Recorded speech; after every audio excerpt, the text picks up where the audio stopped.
Hello friends, spoken English आप काफ़ी लोगों को सीखना है। आई अंडरस्टैंड, काफ़ी लोग रिक्वेस्ट करते रहते हैं फॉर स्पोकन इंग्लिश क्लासेस।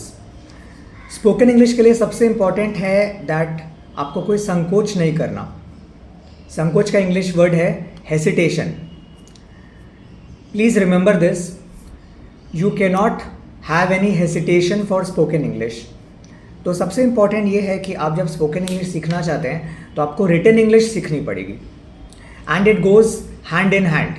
ये दोनों एक साथ चलती हैं। फॉर एग्ज़ाम्पल, आप जैसे ही कोई चीज़ देखते हो, पढ़ते हो, कहीं कुछ सुनते हो, कोई अच्छे वर्ड, कोई अच्छे सेंटेंस, कुछ नए वर्ड, तो आप उसे प्लीज़ कॉपी कर लीजिए। So I would request all of you to please create a vocabulary or an English copy. In that you keep writing what you listen to or what you feel it is new to you. तो ये सबसे important चीज़ है कि आपको spoken English के समय English copy maintain करनी है, और उसमें आपको जो चीज़ पसंद आए, what ever you feel is nice, new for you, जो आपके लिए नया है, आपके लिए नया है। हो सकता है कि वो आपको वर्ड पहले से अच्छे से पता है, तो फिर आप उसे मत लिखिए। But if you find that it is new for you और समथिंग वेरी इंटरेस्टिंग, कोई चीज़ जो काफ़ी दिलचस्प है, कोई चीज़ जो काफ़ी नया है, कुछ अच्छा सीखने वाला है, तो उसे लिख लीजिए। It can be a new word और it can be a new sentence, both words and sentences. जैसे कि एक सिंपल सी बात, अगर सपोज़ आप किसी से बात कर रहे हैं और किसी का फ़ोन आ जाता है, तो आप सामने वाले को क्या बोलोगे? तो आपको सामने वाले को बोलना है, oh I am sorry, oh I am sorry I got a call, oh I am sorry I got a phone call. तो इन सिंपलेस्ट सेंटेंस होगा, oh I am sorry I got a call. This will be the simplest. इसके अलावा ये चीज़ याद रखिए, आज हम लोग यहाँ वहाँ की बातें करेंगे। आज हमारा पहला क्लास है, तो हम लोग यहाँ वहाँ की बातें करेंगे। I will not go by certain rules. तो आज हम लोग कोई रूल फॉलो नहीं कर रहे, जो मेरे दिमाग में आ रहा है मैं आपको इम्प्रॉम्प्टू बोल रहा हूँ। तो ये आपका दूसरा वर्ड है इम्प्रॉम्प्टू। इसकी स्पेलिंग है IMPROMPTU। तो ये आप नोट कर लीजिए, इम्प्रॉम्प्टू, IMPROMPTU। अब जैसे मैंने कहा कि ये मैं प्लान करके कोई वीडियो नहीं लिख रहा, कोई स्क्रिप्ट नहीं है, मैं रैंडमली बोल रहा हूँ। तो हम लोग जब कोई बात रैंडमली बोलते हैं, बिना किसी रिहर्सल के, बिना किसी स्क्रिप्ट के, या जो भी दिमाग में आए वो नॉर्मली नेचुरली बोलते हैं, तो हम लोग ये वर्ड यूज़ करते हैं इम्प्रॉम्प्टू। तो इम्प्रॉम्प्टू का मतलब है कि मैं इम्प्रॉम्प्टू बात कर रहा हूँ, बिना कोई रिहर्सल के, बिना कोई स्क्रिप्ट के, या बिना कोई कहानी के, जो मन में आ रहा है ऑन द स्पॉट बोल रहा हूँ। मुझे ये भी नहीं पता कि मैं अगले 5 मिनट्स में क्या बोलने वाला हूँ, लेकिन जो मैं आपको जो पॉइंट बता रहा हूँ वो ये है कि कैसे हम लोग इंग्लिश को इम्प्रूव कर सकते हैं।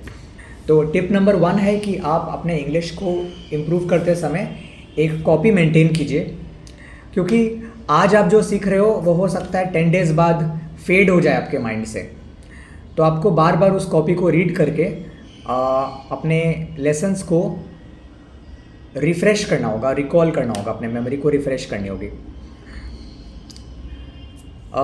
तो जैसे कि मैंने कहा कि अगर आपके पास कोई फ़ोन आए तो आप बोल सकते हो किसी को, आई am sorry I got a call, I will be back in a minute, या वगैरह वगैरह। अगर आप किसी से मैसेज में बात कर रहे हो, कई बार होता है हम लोग किसी से मैसेज में बात कर रहे हैं, जिसको हम लोग टेक्स्ट बोलते हैं। तो if you are texting anybody and you suddenly get a call, तो ऑब्वियस सी बात है कि सामने वाला पर्सन आपके मैसेज का वेट करेगा, लेकिन आप क्योंकि फ़ोन कॉल पे हो तो आप मैसेज की रिप्लाई नहीं कर पाओगे। तो मान लीजिए कि 15 मिनट बाद या आधे घंटे बाद आप उसे लिख सकते हो, I am sorry I got a call, so I had to go. Okay. एक और चीज़ है जो काफ़ी वाइटल है, काफ़ी इम्पॉर्टेंट है, वो है कि आपको अपने इम्पॉर्टेंट वर्ड्स के सिनोनिम दिमाग में रखने पड़ेंगे और उसे बार बार यूज़ करनी पड़ेगी। सिनोनिम्स का मतलब है पर्यायवाची या सिमिलर वर्ड्स। जैसे कि अगर आप खुश होते हो तो आप कहते हो, आपके दिमाग में एक ही वर्ड आता है हैप्पी।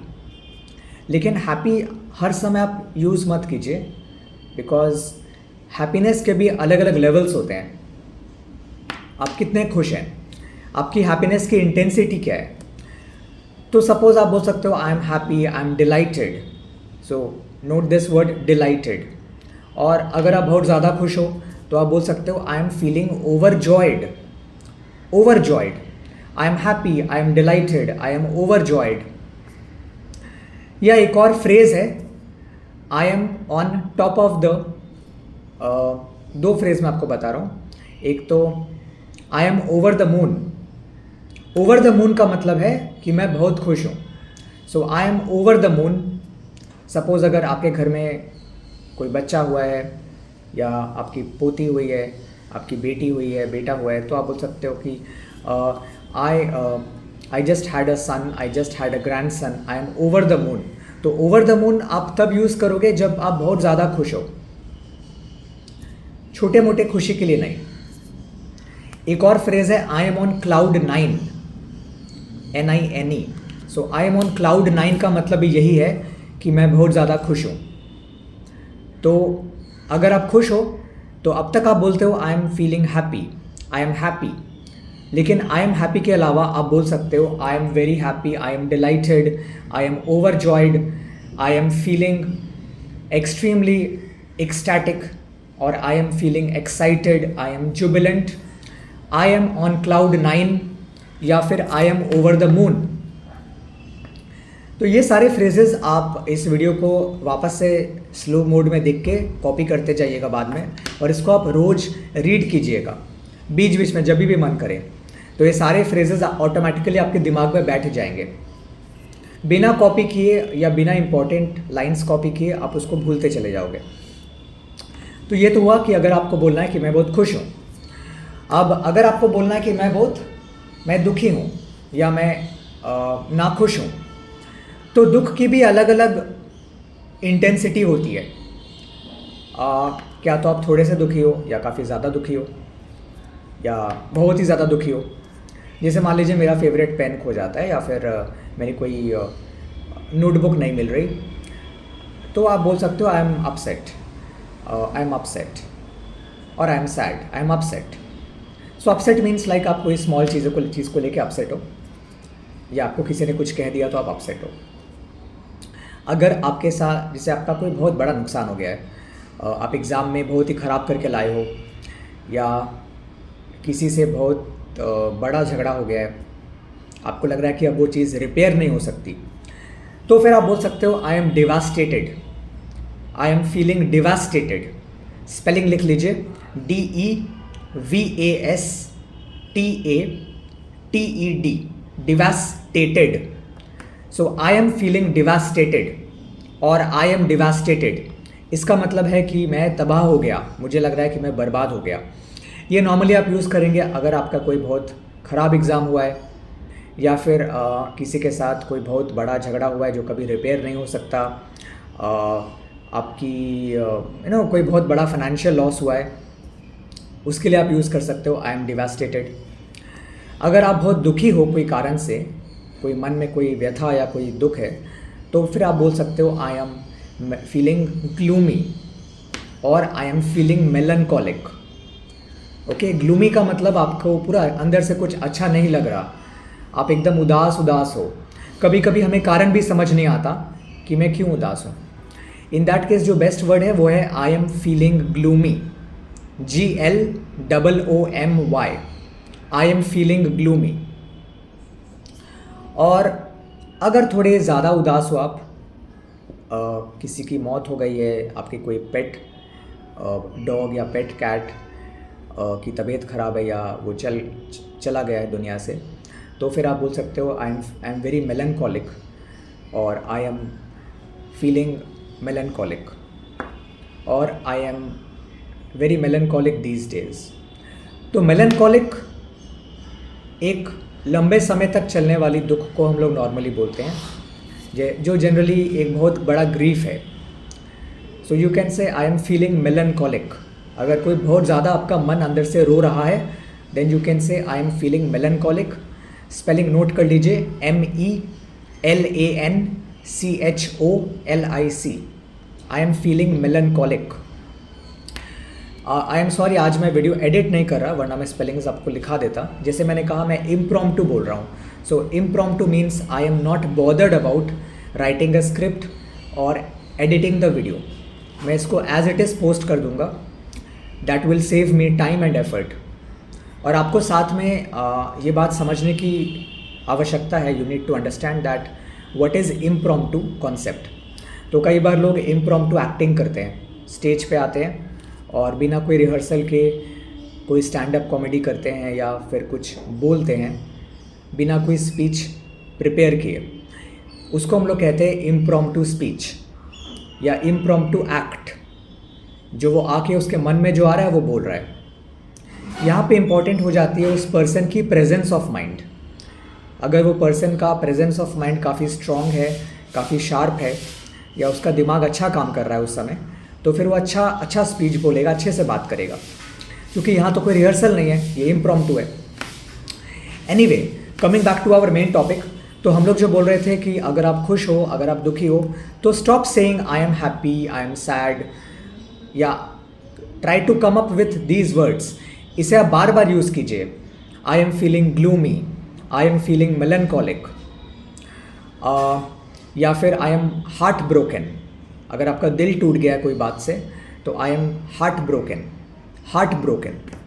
और अगर आप खुश हो, तो जैसे मैंने कहा कि I am feeling overjoyed, I am feeling joyful, I am on cloud 9, I am over the moon, I am overjoyed, I am dilated.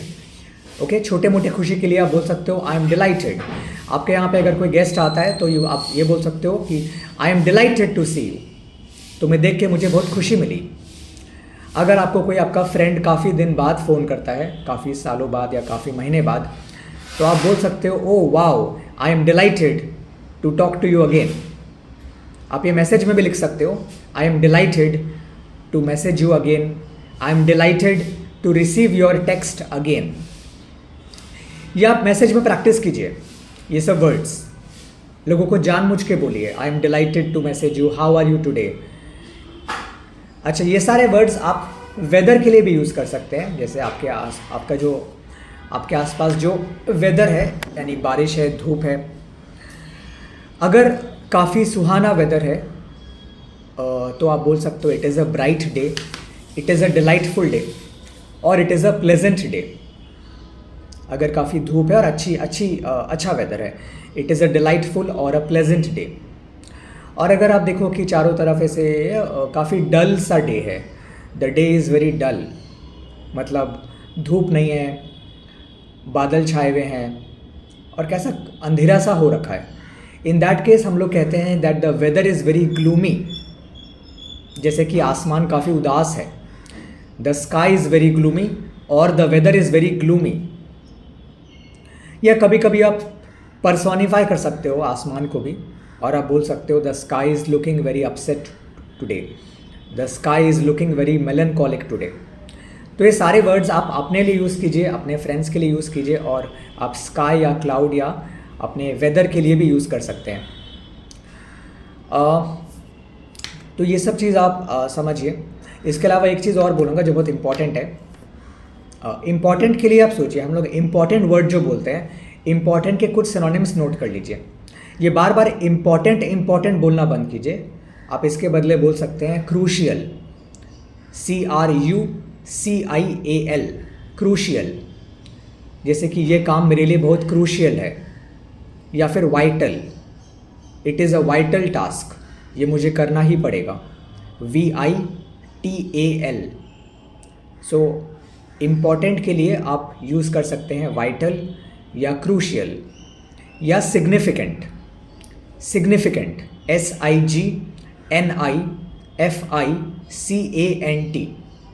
सो ये सारे वर्ड्स आप यूज़ कीजिए।